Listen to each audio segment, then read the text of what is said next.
এই সুভাষ বসুর অন্ধ ভক্তগুলো কান খুলে শুনে রাখো। নেতাজি সুভাষচন্দ্র, এই সুভাষ বোস তো এ তো জার্মান আর জাপানের দালাল ছিল। কোথাকার ধুমকি দিচ্ছেন, কোথাকার হুমকি দিচ্ছেন, কিসের ধুমকি দিচ্ছেন? আইন ঘন্টা করবে। নেতাজি সুভাষচন্দ্র বসু ভারত স্বাধীন করেছেন, অথচ স্বাধীন ভারতে তিনি পা রাখতে পারলেন না। বাহ বাহ বাহ বাহ। আর কত আপনাদের সুভাষ বসু কিভাবে ভারতবর্ষের নেতাজি হলো? ও তো জার্মান আর জাপানের দালাল ছিল, আর সেই দালালটাকে আপনারা ভারতবর্ষের নেতা বলে আখ্যা দিলেন, নেতাজি বলে আখ্যা দিলেন। বন্ধুরা, অনেকে দেখছি নেতাজিকে অপমান নিয়ে কথা বলছেন, আবার কেউ কেউ সবকিছু দেখেও বিষয়টাকে এড়িয়ে যাচ্ছেন। এখন প্রশ্ন হলো কেন? আর কেনই বা এ বিষয়ে সরকার কোনো পদক্ষেপ গ্রহণ করছেন না? যদি সঠিক ইতিহাস আড়াল করা হয়ে থাকে, তাহলে সেই ইতিহাসের পাতায় ঠিক কি লেখা রয়েছে? আর বর্তমানে কিছু মানুষ সেই গোপন ইতিহাস সম্পর্কে এমন কিছু তথ্য দিচ্ছে, সেটা দেখার পরে আপনার মাথাও ঘুরে যাবে। আর সবচেয়ে বড় প্রশ্ন হলো, এই ইতিহাস তাদের কাছে কিভাবে আছে, কোথায় পেল? এই প্রশ্নটা সকলের কাছে রইল। এখন কিসের ভিত্তিতে আমাদের দেশের শক্তি, আবেগ, ঐতিহ্য এবং স্বাধীনতা সংগ্রামের মূল নায়ক নেতাজিকে নিয়ে যে ভাষায় আক্রমণ করেছেন একজন যুবক, আমি এটা কখনোই মানতে পারলাম না। তাই তাকে তথ্য এবং যুক্তির মাধ্যমে বুঝিয়ে দেওয়া দরকার বলে আমি মনে করি। আর আপনাদের যদি দেশের বীর নেতা নেতাজি সুভাষচন্দ্র বসুকে অপমানের পাল্টা জবাব শুনতে চান, তাহলে এই ভিডিওটি সম্পূর্ণ দেখুন। আর এখন আমরা এই ছোকরার বক্তব্যটা প্রথমে শুনি, তারপরে আসছি। এই সুভাষ বসুর অন্ধ ভক্তগুলো কান খুলে শুনে রাখো। এই দ্বিতীয় বিশ্বযুদ্ধে যে হয়, এই দ্বিতীয় বিশ্বযুদ্ধে মানে দ্বিতীয় বিশ্বযুদ্ধের সময় এই তোমাদের যে সুভাষ বসু, ইনি কার পক্ষ নিয়ে যুদ্ধ করেছিলেন? জার্মান আর জাপানের পক্ষ নিয়ে, না ব্রিটিশের পক্ষ নিয়ে? দেখুন, এই উত্তর খুবই পরিষ্কার। নেতাজি কোনো দেশের পক্ষ নিয়ে যুদ্ধ করেননি, তিনি ভারতের স্বাধীনতার পক্ষ নিয়ে যুদ্ধ করেছিলেন। ইতিহাসের বাস্তবতা হলো, তিনি জার্মানি ও পরে জাপানের সাহায্য নিয়েছিলেন, কারণ সেই সময় ব্রিটিশ সাম্রাজ্য ছিল ভারতের শাসক। ব্রিটিশদের বিরুদ্ধে সশস্ত্র সংগ্রাম চালানোর জন্য তিনি আন্তর্জাতিক সমর্থন খুঁজেছিলেন। সহযোগিতা নেওয়া আর কারোর দালাল হয়ে যাওয়া এক জিনিস নয়। যদি স্বাধীনতার জন্য বিদেশি সাহায্য নেওয়াকে দালালি বলা হয়, তাহলে বিশ্বের বহু স্বাধীনতা সংগ্রামকে একইভাবে বিচার করতে হবে। ইতিহাস এত সরল নয়। তাই প্রশ্নটা হওয়া উচিত ছিল যে নেতাজির লক্ষ্য ঠিক কি ছিল? ভারতের স্বাধীনতা, নাকি জার্মানি জাপানের সাম্রাজ্য বিস্তার করা? ইতিহাস বলছে তার লক্ষ্য ছিল একটাই, স্বাধীন ভারত। আর আপনি আর কি বলেছিলেন? এই ব্রিটিশের রানী এলিজাবেথ, এই ব্রিটিশের রানী এলিজাবেথ দ্বিতীয় বিশ্বযুদ্ধের সময় আমাদের কুচবিহারের মহারাজা, তৎকালীন মহারাজা হিজ হাইনেস শ্রী শ্রী জগদীপেন্দ্র নারায়ণ ভূপ বাহাদুরের কাছে অনুরোধ করে যে মহারাজ, আপনি আমাদের দ্বিতীয় বিশ্বযুদ্ধে অংশগ্রহণ করার জন্য অনুরোধ করেছিলেন। তখন আমাদের মহারাজা জগদীপেন্দ্র নারায়ণ ভূপ বাহাদুর করুণ অনুরোধে, ব্রিটিশের রানী এলিজাবেথের করুণ অনুরোধে আলোচনা করে বলেন যে, ব্রিটিশের রানীকে বলেন, এলিজাবেথকে বলেন যে আমি আপনাদের দ্বিতীয় বিশ্বযুদ্ধে জয়লাভ করে দিব, তার বদলে এই ভারতবর্ষ থেকে ধরে যতগুলো বিশ্বের যতগুলো পরাধীন দেশ আছে সবগুলোকে আপনাকে স্বাধীন দিতে হবে। সেই কথায় ব্রিটিশের রানী এলিজাবেথ বলেছে, ঠিক আছে মহারাজা সাহেব, সেই কথা মেনে নিয়েছিলেন। এখানে ইতিহাসের সঙ্গে সবচেয়ে বড় অসঙ্গতি রয়েছে।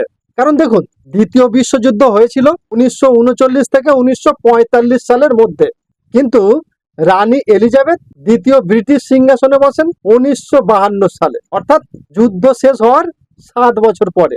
যুদ্ধের সময় ব্রিটেনের সম্রাট ছিলেন কিং জর্জ। তাহলে প্রশ্ন হলো, 1952 সালে সিংহাসনে বসা একজন রানী কিভাবে 1939 থেকে 1945 সালের মধ্যে মহারাজের সঙ্গে যুদ্ধ নিয়ে আলোচনা করলেন? যদি এই ঘটনার কোনো সরকারি দলিল, ব্রিটিশ আর্কাইভ বা প্রামাণ্য নথি থাকে, তা জনসমক্ষে আনা হোক। ইতিহাস সবসময় প্রমাণ দিয়ে লেখা হয়, কল্পনা দিয়ে নয়। আবার তিনি কি বলেছেন? মহারাজা জগদীপেন্দ্র নারায়ণ ভূপ বাহাদুরের ভাই কুমার ইন্দ্রজিৎ নারায়ণের নেতৃত্বে সেই আমার নারায়ণী সেনা অংশগ্রহণ করে অলৌকিক শক্তি দ্বারা দ্বিতীয় বিশ্বযুদ্ধ জয়লাভ করে দেয়। ভাই, কোচবিহারের ইতিহাস অবশ্যই সম্মানের, এটা অস্বীকার করা যায় না, কিন্তু নারায়ণী বাহিনীর ঐতিহাসিক গুরুত্ব নিয়েও আলোচনা হতে পারে। তবে দ্বিতীয় বিশ্বযুদ্ধে মিত্র শক্তির জয় এসেছে। ব্রিটেন, যুক্তরাষ্ট্র, সোভিয়েত ইউনিয়ন, চীন এবং বহু দেশের সম্মিলিত সামরিক অভিযানের মাধ্যমে কোটি কোটি সৈন্য, অসংখ্য যোদ্ধা 6 বছরের লড়াই, এই সবের ইতিহাস আন্তর্জাতিকভাবে নথিভুক্ত। কোনো একটি বাহিনী একাই বা অলৌকিক শক্তিতে যুদ্ধ জিতিয়েছিল এমন দাবি কোনো স্বীকৃত সামরিক ইতিহাসে নেই। তাই এই বক্তব্য প্রমাণ ছাড়া গ্রহণযোগ্য নয়। এরপর আপনি বলছেন আর ব্রিটিশের একমাত্র শত্রু ছিল নেতাজি সুভাষচন্দ্র বসু, তোমাদের সুভাষচন্দ্র বসু। এটা কখনোই নয়। ইতিহাস তা বলে না। ব্রিটিশদের বিরুদ্ধে লড়াই করেছিলেন অসংখ্য স্বাধীনতা সংগ্রামী, বিপ্লবী, রাজনৈতিক নেতা এবং সাধারণ মানুষ। আজাদ হিন্দ ফৌজ ছিল সেই সংগ্রামের একটি গুরুত্বপূর্ণ অধ্যায়। নেতাজি ছিলেন অন্যতম বড় প্রতিপক্ষ, কিন্তু একমাত্র শত্রু বলা ইতিহাসকে অতিরঞ্জিত করা। ইতিহাসকে ছোট করে নয়, সম্পূর্ণভাবে দেখা দরকার।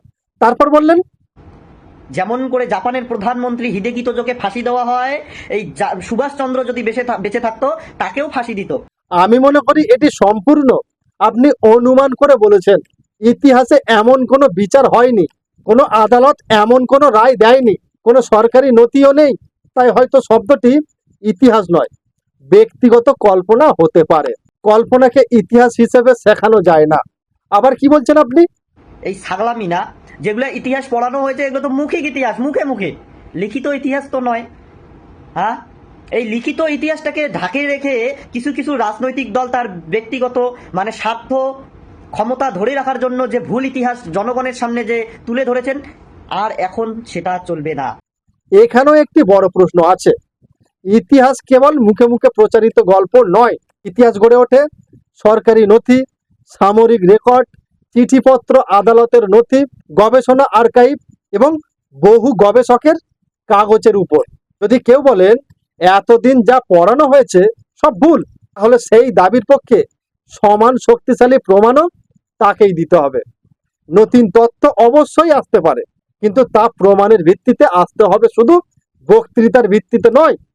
তারপর আপনি বলেছেন নেতাজি নাকি জার্মান আর জাপানের দালাল ছিলেন। এখন কুচবিহারের মানুষ সমস্ত কিছু জানিয়ে গেছে। আর নেতাজি সুভাষচন্দ্র, এই সুভাষ বোস তো এ তো জার্মান আর জাপানের দালাল ছিল। কোথাকার ইতিহাস পড়াচ্ছেন আপনারা? কোথাকার ধুমকি দিচ্ছেন? কোথাকার হুমকি দিচ্ছেন? কিসের ধুমকি দিচ্ছেন? আইন ঘন্টা করবে। তো এই ধরনের ভাষা কোনো ঐতিহাসিক বিতর্কের ভাষা নয়। মতভেদ থাকতে পারে, সমালোচনা হতে পারে, কিন্তু একজন স্বাধীনতা সংগ্রামীকে প্রমাণ ছাড়া দালাল বলা ইতিহাস সম্মত নয়। আর আইন সম্পর্কে অবমাননাকর মন্তব্য গণতান্ত্রিক সংস্কৃতির সঙ্গে যায় না। যদি কারো কাছে প্রমাণ থাকে তিনি গবেষণায় প্রকাশ করুন, আদালতে উপস্থাপন করুন, ইতিহাসবিদদের সামনে রাখুন, কিন্তু অপমানজনক শব্দ ব্যবহার করে ইতিহাস বদলানো যায় না। আবার তিনি কি বলছেন দেখুন। নেতাজি সুভাষচন্দ্র বসু ভারত স্বাধীন করেছেন, অথচ স্বাধীন ভারতে তিনি পা রাখতে পারলেন না। বাহ বাহ বাহ বাহ, আর কত! এখানেই একটি বিষয় ঠিক, নেতাজির স্বাধীনতা সংগ্রামে অসাধারণ অবদান ছিল এবং তিনি স্বাধীন ভারতের দিন দেখেননি, কিন্তু এর মানে এই নয় যে তার অবদান অস্বীকার করা যায়। স্বাধীনতা এসেছে বহু মানুষের সম্মিলিত সংগ্রামের ফলে। সেই সংগ্রামে নেতাজির ভূমিকা অত্যন্ত গুরুত্বপূর্ণ এবং ইতিহাসে তার স্বীকৃত। তাই এই বিষয়কে বিদ্রূপের ভাষায় ব্যবহার করা একজন জাতীয় নেতার প্রতি অসম্মান করার সমান। তিনি বারবার যে কথাটা দাবি করছেন, আপনাদের সুভাষ বসু কিভাবে ভারতবর্ষের নেতাজি হলো? ও তো জার্মান আর জাপানের দালাল ছিল, আর সেই দালালটাকে আপনারা ভারতবর্ষের নেতা বলে আখ্যা দিলেন, নেতাজি বলে আখ্যা দিলেন। নেতাজি উপাধি কোনো রাজনৈতিক দলের দেওয়া নাম নয়।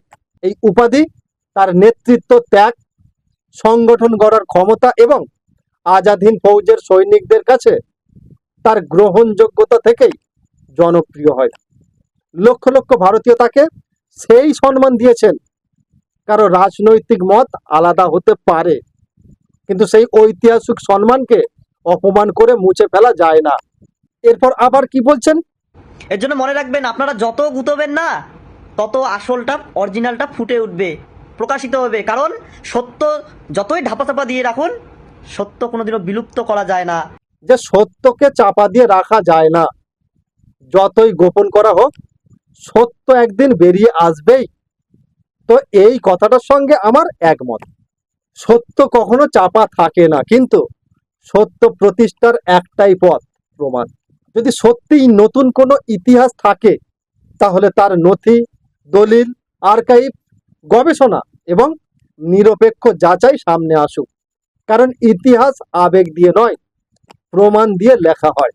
আর প্রমাণ ছাড়া কোনো জাতীয় বীরকে অপমান করা সত্য প্রতিষ্ঠা নয়, বরং বিভ্রান্তি ছড়ানো।